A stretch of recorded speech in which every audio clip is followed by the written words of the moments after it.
We don't know a ton about the Urim and the Thummim because the Bible doesn't go into extreme detail about the use of them.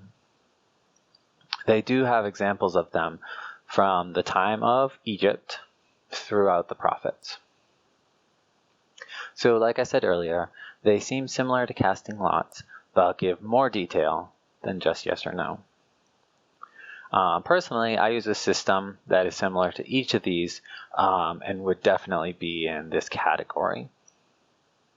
I have a bunch of small pieces of wood about the size of nickels. On one side of these, I have a symbol written on there. I would burn them on myself. These symbols represent things like success, proceed with caution, slow down, everything's changing, or the best defense is an offense, wait, guard yourself, different things like that. Now, these are basic meanings of the symbols, but the nuances of them have infinite meanings based on what question I have. I'll use them in a variety of different ways. The first and most basic way of using them is like casting lots. I ask a yes and no question and throw them down. If they are upright, that's a yes. If their backside is showing and they're blank, then I consider that a no. And the amount of up and down I use to consider as a percentage. As an example, if I'm wondering if I should fly instead of drive by going back to school and I get 5 of them up and 2 of them down, then it's a pretty good choice for me to fly back.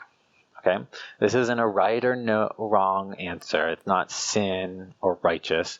If I just decide to drive back instead, I didn't sin, and I won't necessarily get into a car crash or anything like that. Now, if you're using the symbol with their meanings in the same example, then we would shake up the symbols and just take out one of them.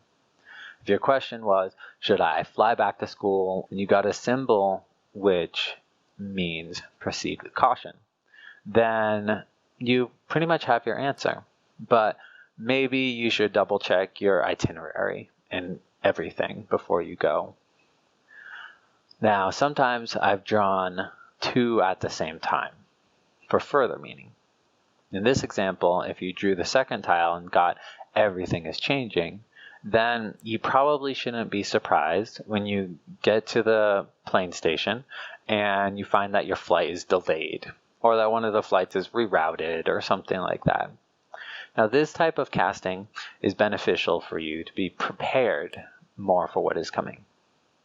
Having a tool like this might be all that you need to work with in your life. Like I mentioned earlier in the book, David mostly just got yes and no answers from God. He didn't seem to need that much more of an explanation than that. Now, some people will want more explanation or want a more visual-oriented system. For those of you who have a few options, you could make a more detailed system for yourself. Overall, it should work very well because it's catered to you, your symbolism. Now, the other option is you could use a system that's already in place. 2 of these systems are the tarot cards and the runes. Both of them have been around pretty much since the time of Christ, although their origins aren't very well documented.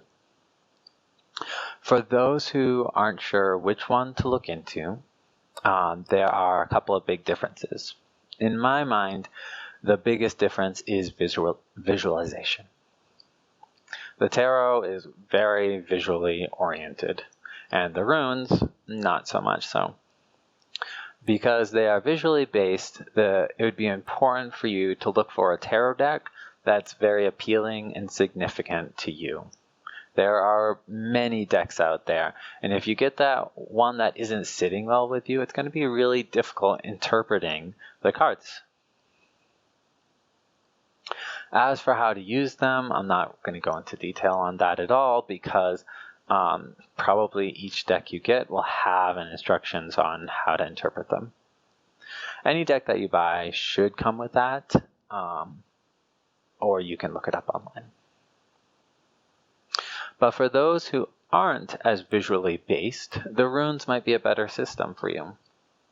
Now, I've used both, and now I use each based on my question and my mood. I find that the runes are easier to get a clear, actionable thought from it. This is my issue, and this is what I should do about it. The tarot gives me a better flavor of the emotions of those actions. They describe what emotions are going to be following those actions better than the runes. Also, they tend to clarify what question you should have been asking. Both the tarot and the runes are complex systems, though, and you won't be able to pick them up and master them overnight. Just a note on both of these systems. They are very old, older than possibly parts of the Bible. And with that age has come a lot of baggage. In your own life, you have probably run across them from time to time. This usually leads to certain bias or fears or interest in them, obviously. And I can totally understand the effect that it could have on your life. For some people, it'll be very difficult to clear away that stigma from the tool, and it's going to shade your readings. We're going to be going over a lot of tools to use, and it might be that these are not right for you because of your history with them. I believe that they are comparable to what some of the people in the Bible were using, but that opinion won't be agreed on by many people. Give them a try, though. If they aren't right for you, go on to something else.